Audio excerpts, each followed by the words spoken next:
打到这骨头上以后，它会肿起来。如是肉，它不会。武术起源于古代战争，可以想见，在古代战场上，敌我双方近身肉搏，这样的功夫是防身保命的需要。既然是抗击打，就要让全身上下每个部位都没有漏洞。除了练习躯干、四肢的抗击打能力，也要把功夫练到人身体上的薄弱环节。王永乐为自己安排了一个对手，想让自己的排打功更进一步。这只木箱可以放15块砖，重40公斤。王永乐一再告诉我们，不要因为所谓铁当功太显眼，就忘了它只是四面八方通背拳中的一部分。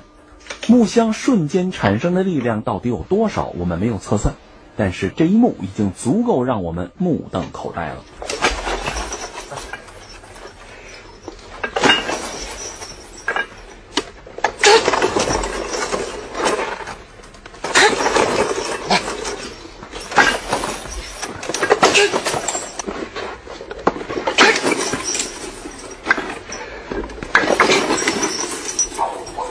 王永乐的确没有带任何护具，这一幕发生之后，他又的确安然